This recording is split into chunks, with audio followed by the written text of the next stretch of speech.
This episode of the Misaal podcast is a little different. Instead of a guest, I'm joined by a co-host.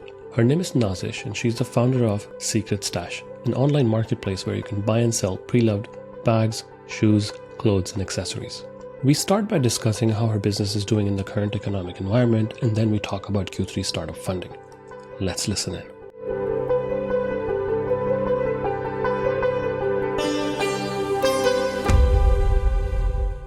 Welcome to the Misaal podcast, Nazish. How are you? I'm good. Thank you for having me, Zahid. Thanks for doing this with me, the quarterly update. I know we started out talking about this in Q2, and then, I was overthinking and it didn't happen because Airlift happened and we had to redo everything. So this is really great. But we are doing it really early and we can, get this episode out as soon as possible. So let's get started. Can you please just introduce yourself and tell us what you do? So I'm the founder of Secret Stash. Secret Stash is a reselling platform in Pakistan that it's a curated online platform where women can buy and sell pre-owned 100% authentic designer items at a discount. So we have stuff from H&M to Gucci on our website. And what really differentiates us, and we've been doing this for quite a few years now, is that we curate everything. So everything is checked for authenticity and condition. So people can, be reassured that what they're buying is actually authentic and in great shape. So we're making sure that what you get is what you see and you have a great customer experience. So that kind of sums up what Secret Stash is about. And I'm the founder and I started this and this is what I do. So how are things going right now in terms of the economy? There's floods going on and there's but a lot of political turmoil happening too. So how are things in terms of that? So, to be honest, this quarter after a summer slowdown, the past 2 months have been really great for us. And I think what's been really interesting, if you keep everything in mind, right, is that even if people are traveling abroad, for example, we are a niche business and we have a focus, but a lot of people are looking for local options and they're also looking for alternative options, right? So even if you're going abroad, if you've managed to go on holiday, or if you're looking to get a new wardrobe, right? With the way the currency is at 240, 250, it's going up and down the dollar every single day, right? What it used to be even 6 months ago is that you can't afford to buy a lot of things, right? So they are looking for alternatives. And so we've seen post summer that actually we've had our best past 2 months in terms of our sales for us. But despite that, right, of course, the economic turmoil, the political instability, it's Pakistan, right? You just hope for some kind of stable next steps, right? Because it's difficult. You don't know what's going to happen, what is going to be the next steps. And unfortunately, the floods, right? I think that climate change is a reality and it's just been really unprecedented. And I know that everyone's tried to play their part. We did our part in terms of trying to use our platform for good. That's something that I've always wanted to do. We do an annual charity sale. And we did one earlier in the year, but I kind of was what can we do to give back? So we did a thing where 10% of our sales for a certain portion of time in August went towards a couple of organizations doing fantastic work. And I think there's just this feeling of not knowing what's going to happen. That's how you kind of operate in Pakistan. We just kind of, I don't know if it's hustling or it's just figuring it out and moving on. That's what you just have to do. If you're here, that's what you do. So that's where we're at. Yeah, I've never done anything like this in Pakistan, so I'm not gonna, try to put myself in your shoes. But doing business in any country in the world, even where things are normal and stable, is difficult. So I just can't imagine how difficult it is in a country like Pakistan to be a business owner. You never know what's going to happen next. I don't even know, you would sit down and make 5-year plan, 10-year plan, if that's even possible. When things are changing so much. I think the floods was really unprecedented in terms of, the fact that it was we have a double whammy of our economy and political instability. And then you have these catastrophic floods happening, right? And for us on a smaller scale, we had some shipment. Obviously, there was shipment logistic delays throughout, right? Things couldn't get moved across the country. But in some places, in August, a couple of orders which had to go to Quetta, someone had ordered stuff. We had to wait 10 days. We're we're really sorry, but the roads are completely washed out. They cannot get it to you, right? And it's we want to give you the best customer service, but we had a disclaimer on our website up for 2 months, literally saying orders will be delayed because there were delays here or there. A lot of the courier companies were backlogged, right? Then because they weren't able to do it, and then suddenly they had an influx of all these orders because they kept picking up stuff right from us in Karachi. So you literally just kind of have to maneuver yourself. And I guess it's been interesting that in my business at least, right, like globally, it's like a big focus on being more sustainable consumers based on the fact that climate change is such a big reality for us. Like you can't say it's coming, right? It's here. And I think we're proof this summer for that. But interestingly and so that's something where, and buying secondhand and pre-love is just another way for you to be more sustainable and to sell your stuff. And we try to put that out there, especially because it's a reality for everyone in Pakistan to actually see now. But I don't think, at least a lot of people aren't there, at least for us, for them in our market, it's more of an economic choice that you're making. And let's be frank, the economy is really just, like, we all know what the situation is like. And it's just like, thank God we didn't default, right? Like, that was all that, I don't know what would have happened if that had happened, but yeah. Until the next elections happen, I think that things will not be stable, but let's see what happens. How long have you been in business? So I started Secret Stash. I was doing it for a few years part-time, but I started it actually in December 2014. So I used to work in corporate.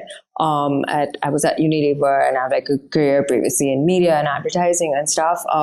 And then I launched this in December. So I quit my job with this idea, like way back. Okay. And it took me a few years. I was doing a lot of, doing it as a side hustle. And I think in 2017 is when I went full time with this. So I was like, okay, let's just try and make this happen and see. And it's been an interesting journey. So you were also part of the I2I accelerator, right? Yeah, so I did how was that experience? I did that a few years ago, and that was my first real experience within the startup community. And I think for me, that was really good because I made some fantastic connections. Still friends with a lot of people who were in my program, and of course, like the people who ran the program as well. And I think that was really good to, connect with founders and be in a space with them. And the program was run in a great way as well. So it was a fantastic experience. I really enjoyed that. And I think, the more we try to do stuff within the, I think they were one of the first people in the ecosystem and stuff to have like an accelerator program and stuff. I didn't choose to go the funding route. I had that option because I think I have the perpetual solo founder struggle.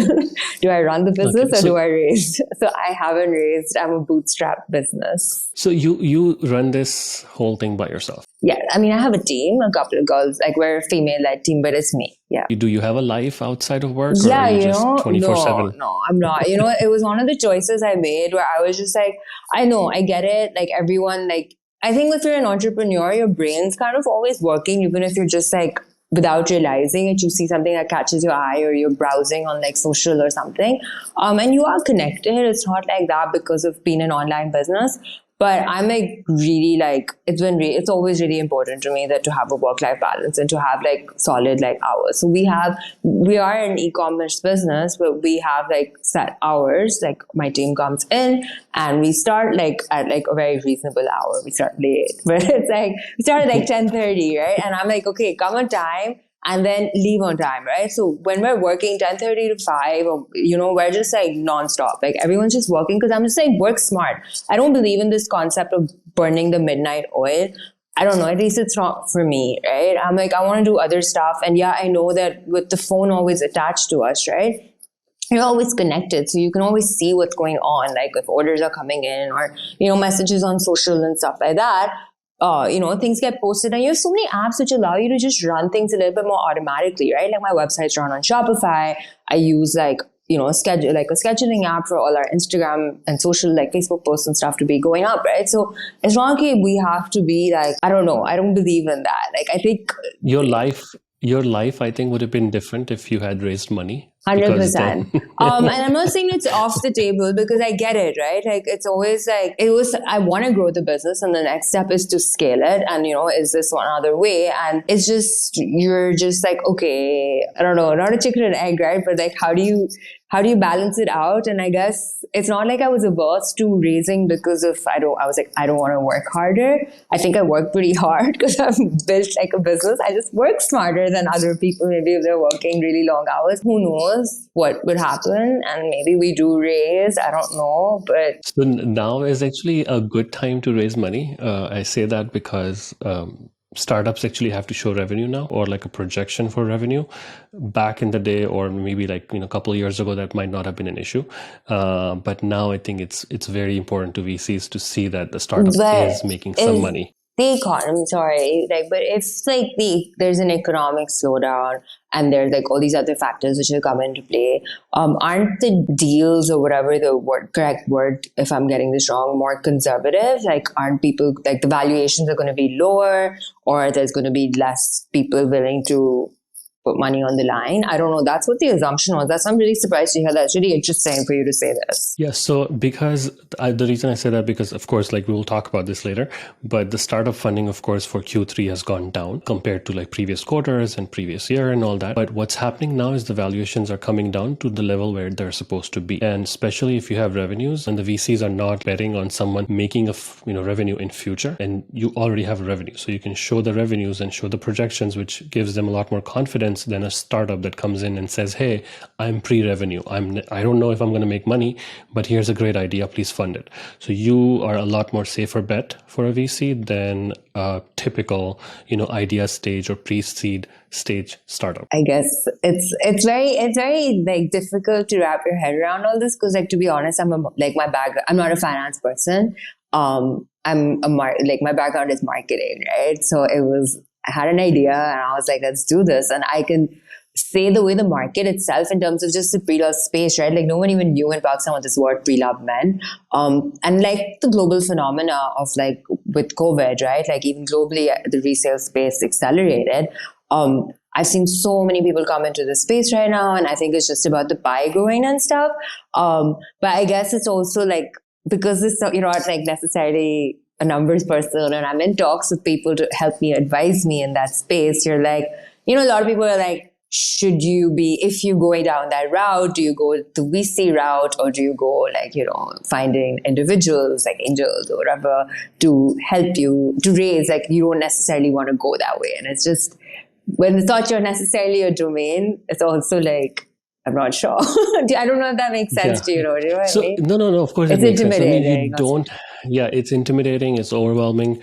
You don't really have to raise money if you don't need to. If it could just be a lifestyle business, and I think there is absolutely no harm in that, in growing a lifestyle business where you're your own boss and you hire a few people and you keep the show running. So that's all well and good. But if you have like aspirations to go the next level and all that stuff, so that's the time when you would reach out to VCs and angels for like growth capital. The VCs or the angels might have the connections and the resources that you might need, and they will of course deploy money as well as those resources, and you can do whatever you feel like at that time once you have those resources. Well, I think that like it's reached a point where it's definitely more than a lifestyle business, where it's like we've done like really built a brand in the space, and like, all of that, and like really growing and hoping to accelerate. So I think the plan is to take this next step, kind of, let's see what happens in reality. But that is the hope and the plan, to scale and grow. And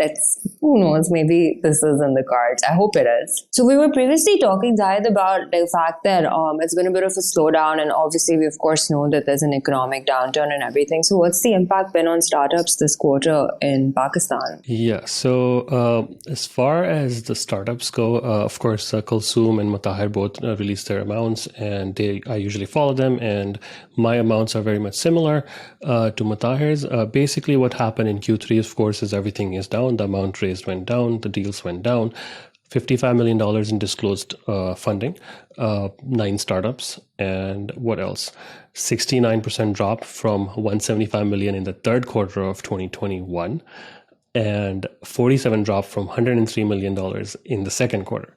So of course the funding has gone down. Deals have gone down by like 50% compared to both previous quarter and last year's Q3.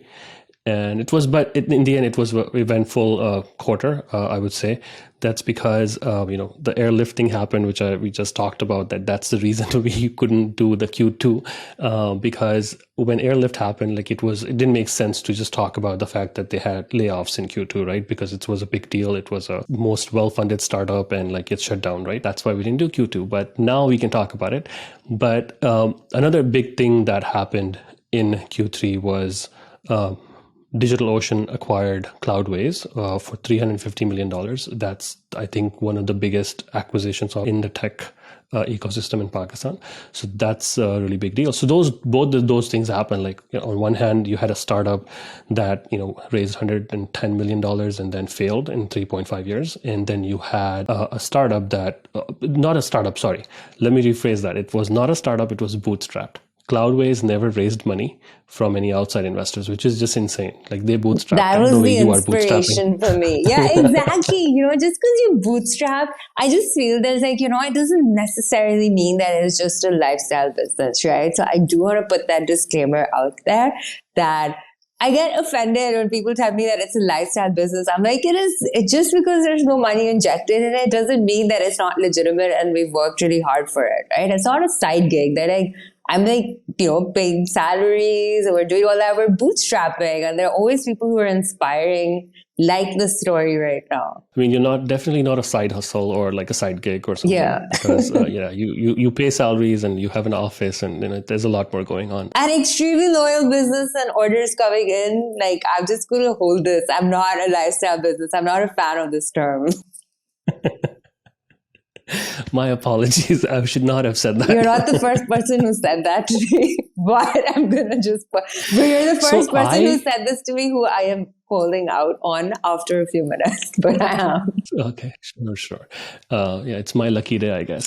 So, okay, I personally would want a lifestyle business. So that's why I usually, I'm very, jealous of people who have that kind of business where, you can, maybe not you, but a lot of lifestyle businesses, like, you can move around and like you as a business owner, and you can still run the show, right? Yeah. I think that's what's very enticing, at least for me, if I could have that, because I have to go to work 9 to 5. So yeah, I mean, yeah. I guess the thing is, work is also changing, right? Everywhere there are different types of hybrid models and stuff like that. But let's see what the future work turns out to be. For sure. Yeah. I'm very lucky in that sense, very privileged that I can work from home and all that stuff. So anyways, let's get back to, so what were some of the highlights? The number of startups that raised funding, 9. The sector with the most amount of funding, fintech, 36 million. Startup with the biggest round of funding, Dbank, 17.6 million, which is also a record. And stage with the most deals is pre-seed, 4 deals worth 9.6 million. What I wanted to just give an overview of why I feel what is happening in Q3 is, why is it happening? The interest rate hikes from Federal Reserve started in March of 2022, and they have kept going up. But yeah, basically that's what's happening. Hiring is slowing down. Layoffs are happening, and all these little things are happening. And in Pakistan, things are a little different. There is double-digit inflation. There are the floods, and all that is happening. And of course, the political turmoil. So that creates a lot of uncertainty. And one thing investors don't like is uncertainty. So that's kind of big picture look in terms of what happened in Q3. Moving on. Any questions? No, it's just a lot of numbers. I have read this before, and people's views as well. And I think the stuff that people are taking are the positives out of it in terms of the big stories, in terms of some of the major developments, like you said, the acquisition and, some Yeah. So, okay. So I am not going to go through every single startup that raised money, because that's going to be, just going to be a waste of time. Let's not do that. If anyone wants to take a look. So in case you're hearing on, Apple Podcasts, Google Podcasts, Spotify, it's better to watch this just this episode, if you are interested in all the numbers and looking at all the, the data that I'm sharing on screen right now. So there were three big stories in Q3. First, of course, was Airlift shutting down. Second was Sequoia Capital investing in Dbank. And third was the $350 million acquisition of Cloudways by DigitalOcean. I never used Airlift. I think when I never used it, I was always amazed. To be frank, when they raised the $85 million last year, we were all why don't we see them anywhere, right? Even once, and maybe they were not that predominant, at least in the area where I was in Karachi, and I never heard of anyone I know personally who used it, right? But we were whatever. And then we heard in June that they were cutting 31% of their staff, and then in July, they shut down, right? Like the rest of the world article, which said, what did it say? How do you burn $85 million in 11 months, right? I mean, Yeah. I don't know. Yeah, I don't know. that is insane. I have actually, when I was in Pakistan in March, I didn't see Airlift, the bikes or anything. Of course, I used Bikea, Foodpanda, and all that. Didn't see Airlift. Didn't know anyone there in Pakistan, at least in my family, within my circle, who had used or heard about Airlift. So I was really surprised that they raised the kind of money they raised, even though they didn't have that much going on in terms of they were not there, like they were not visible. So yeah, and I think that like for everyone, the question was, right, like when you first heard in June that they were laying off people, and then when they shut down like a month later, right? So it was just, I don't know, like I think a lot of people have read the articles, and yes, no one wishes negativity on anyone, and no one can take away the fact that they did put Pakistan in terms of the fundraising bit on the map, right? Like it was the fact that it was such a huge raise, and you can't take that away. But I think for someone like me, at least in terms of conversations, and if you read the follow-up articles and stuff like that, right? It's just, there seems to be like, not, I don't know if this is the right way to say it, but like lack of remorse, right? It was just like, we shut down because we couldn't raise a third round. And it's like, you burned $85 million in 11 months and you wanted people to put more money. And that's why you're saying that's why we didn't survive. Like, if you just reading the articles and the way they're talking about the operation mess up, right? It just seems that operationally it wasn't very sound. And some of that was very interesting. The fact that it was based on a lot of discounts. So they had a lot of retailers who were buying from them and then, selling at a higher profit, and pilferage and, whatever, that kind of stuff going on. And so it was very interesting to read this article, and a couple of, I think the one by Profit, there were two by Profit. There was the one which was last year by Profit, questioning that whether it be like, I think we all know that one. But it's been very interesting, at least from my perspective and talking to people. It's just like, to be frank, I'm like, I wish there was just a little bit, at least for me, that there was a little bit of remorse from like the founder's perspective from whatever I've read. It's very like, oh, we didn't make it because there was a global downturn and we couldn't raise our Series C, I guess. And it's just like, it gave me a bit of Adam Newman vibes, which I'm sorry, I'm not okay with. I don't know, it just didn't sit well with me. I'm just like, for me, that's what it was. Everything else is set aside. I'm just like, some remorse in terms of perhaps we weren't running it the best way. But what are your views on this? Oh, okay. Where do I start? So Airlift, so you mentioned the profit article that came out last year. I wasn't really happy about that article because so let's just take a step back. So when it comes to journalism, journalists are skeptical of everything, right? So it makes it very difficult for a journalist to understand or report on a startup because startups work in a different way. So there was a lot of criticism on that post also that was on Profit about how like the numbers that the article talked about were not real numbers. It was kind of like numbers that they were assuming were true, and they were basing their entire piece on that. But anyways, so that article came out, like, of course, some of the things in the article did make sense as to what they were doing and why they were doing it. For me, none of that was surprising because I'm so used to seeing that here because I am extremely well versed in what kind of economics or unit economics happen in startups. Working at a startup helps with all that. So I wasn't surprised by any of the, the unit economics or this, we don't, this is how much they're losing with every delivery and all that stuff. Then of course, when something like, so what I feel like is like, because it got so much negative press after that article or like, around, even in the ecosystem, everyone is like, what are they doing? They have raised so much money. Like you don't even see their bikes or like, where is it? Like they don't have any coverage anywhere and like they don't have products most of the time, etc., etc. So it wasn't operationally really well run. That was very obvious. They spent a lot of money on people that they didn't need. So there's a lot of financial mismanagement. That's what it seems like. But let's just say things didn't change. The macroeconomic factors didn't change for Airlift. Things were happening. Everything was okay. They might still have been able to raise money this year, but then things didn't go their way, right, this year. And they spent a lot of money very quickly. Despite everything, if they raised like $85 million, they burned through it 11 months. They've expanded to another region, okay, which I don't think if I'm right, but it doesn't seem like it's a very similar market, at least from what I know about South Africa. So it wasn't really made sense to me why they would pick that.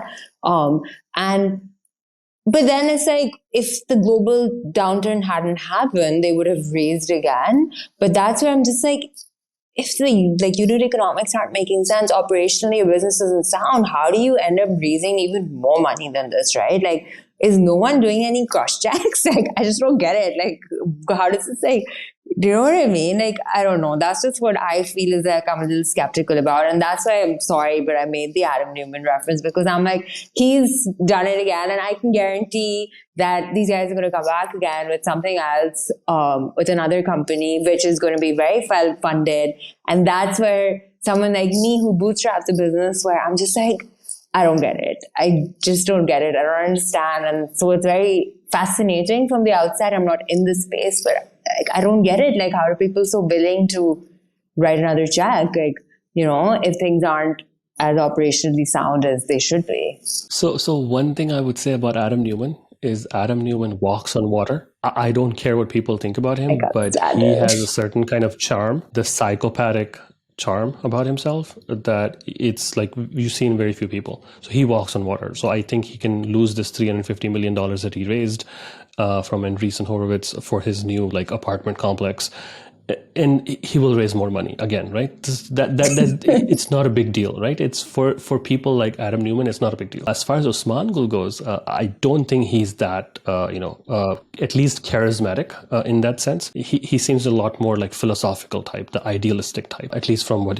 he's been posting on his blog. Sorry to cut you off, but I'm just like, there's no remorse, right? And that's where the comparison came in. And for me, that is just, if we're talking about this, and I know everyone can have different views, this lack of remorse is where the similarity is. And we're talking about personalities where you're like, yeah, okay, we burned through a lot of money and let's move on to the next project. And it's like, I don't know, maybe he is analyzing like what happened, what went wrong, right? And the articles showcase that. And that's where it's just like, do people not see what happened previously, or you just have like hands of gold and you could just be like, give me your money? Let's move on. Let's switch gears. Okay. The Sequoia Capital invested in Dbank. Dbank, of course, if you remember, it's Tanya Idris, and she was the special advisor to Prime Minister a couple of years ago. I think things didn't work out. Something happened. She had to quit.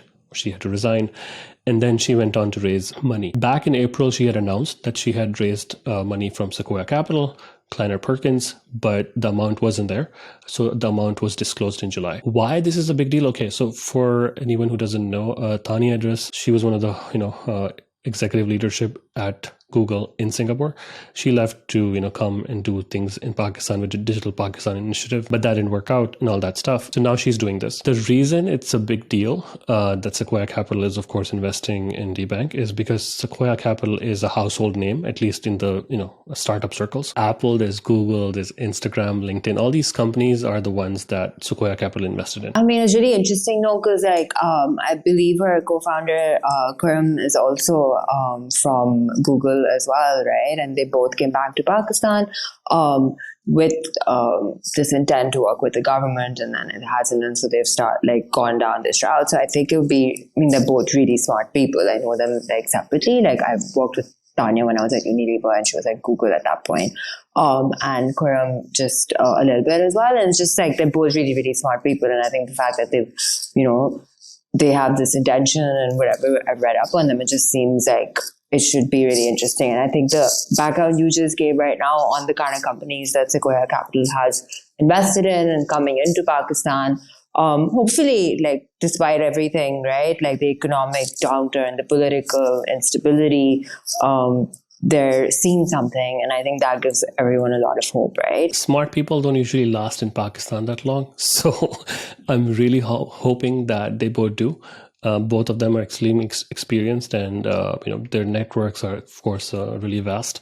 And you really do need networks. I think one of the investors in Dbank is Askari Bank.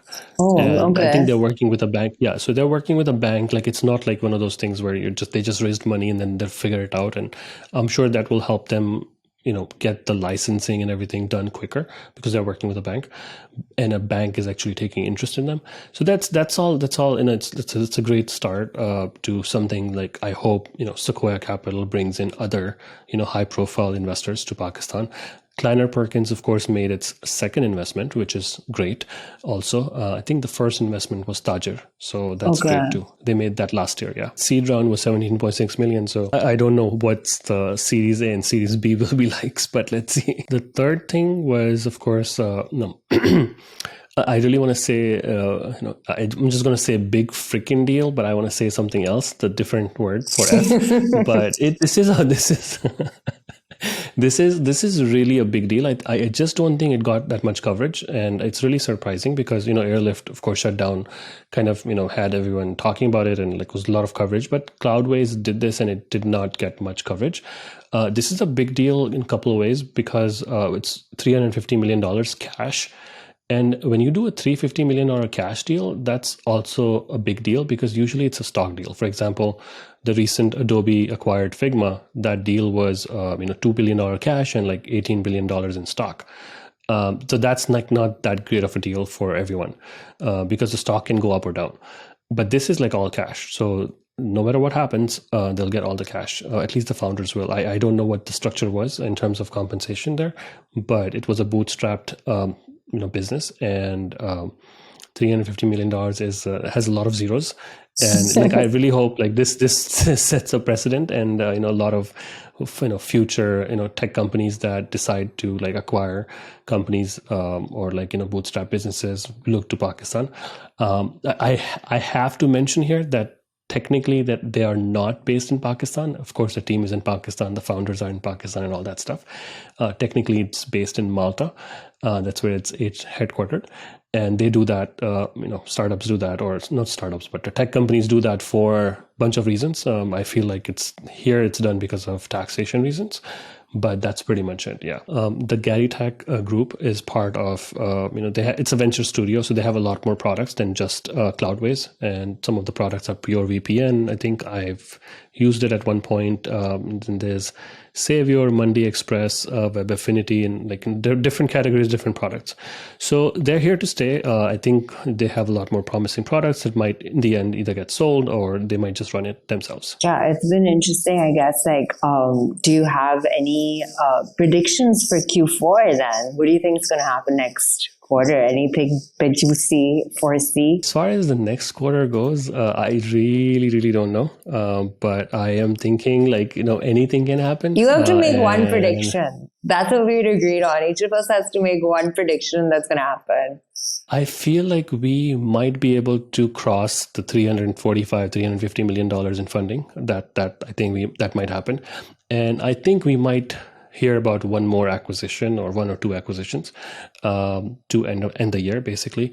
And that is it. That's one of the predictions I have. Hopefully, let's see what happens. And if it does happen, like, of course, I'm going to brag about it on Twitter and everywhere else. But if it doesn't, then it's fine too. Okay. What about you? Oh, can I be dramatic or the one who's doing like excessive? I think something else is going to crash and burn. I'm being so hard. I think, okay. I think that like from what I understand, not to be like, I'm just joking there, but I think that like from what I understand that there's a lot more, companies have to be more mindful of their burn rate, and perhaps we're not being able to raise at this moment. For example, like you had explained to me earlier, for companies who are making revenue, it's a better time. But if you're not, or you don't have proof of product, in terms of that, or the fact that it's a down round or something like that. So maybe perhaps because of that, we might see another startup perhaps having to shut shop. I don't know. I could be wrong, and I hope I'm wrong. I'm not wishing ill on anyone, but it just seems that these things go through cycles, and not everyone's going to survive. And it is a tough economy, right? Like we can't forget. Like we already talked about that. So there are chances that perhaps that might happen. I completely forgot to mention this, but besides Airlift, Yevo, Yes. Also, Yes. last week it was in the news that it will be shutting down. It's still, the website is still active and everything, but the reports are that it's going to shut down after 8 years of operations. And a lot of prominent, people in the VC circle that were talking about it and all that stuff. So I'm pretty sure it's like a news that is actually true. I mean, yeah, I read that too as well, that Yevo isn't, I mean, it was funded by TCS. And I think that article, which came out by Profit again, was interesting. I don't know if you got a chance to read it or not, but I guess it's a tough market to be, right? Especially where you have like a Daraz and trying to compete with that and everything, and being a logistics company getting into e-commerce. I don't know. It seemed like they had to inject a lot of money to keep it running. But let's see. E-commerce business, I mean, you are in e-commerce business too, right? So e-commerce is difficult business. So as a marketplace, to having to compete with the likes of Daraz that has like enormous, resources behind it, it probably was not that easy. And in an economy like Pakistan, 8 years, I guess it's enough time. And I think Vava Cars also was in Pakistan for a few years. So I think people, I guess, tech companies or startups from other countries, set up shop in Pakistan, see how it works out. And then, if it doesn't, it's just a write-off for them and they leave the country. So it's not a big deal. But of course, the kind of effect that Airlift had, I really don't think anyone would, care about if Vievo, shuts down. So, No, I mean, just being honest here. I mean, I think the fact that I don't think it had the impact in terms of, or like Daraz does in, like we spoke about how many people actually use it. I never used it personally. And I mean, TCS, it was a TCS run company, and I guess TCS is still, if I'm not mistaken, the biggest player in the logistics market in Pakistan. So I guess their focus probably shifted back to their core business instead of getting into this. And so, I mean, I don't think that even the announcement in terms of layoffs was not like the way the Airlift 31%, like maybe they absorbed their people from there and stuff like that. Thank you for being on the Misaal podcast, doing this quarterly update with me. And of course, we'll see if we can do another one sometime soon, sometime next coming quarters. And this was really fun. Thank you for having me, Zahid. It was really fun. Let's hope see what happens in the next quarter and if it's going to be as eventful as this one was. Thanks for listening to the Misaal podcast. I hope you enjoyed the podcast and will thank me by writing a review or sharing it on social media. Make sure you follow and subscribe so you don't miss the next episode. Thanks again. See you soon.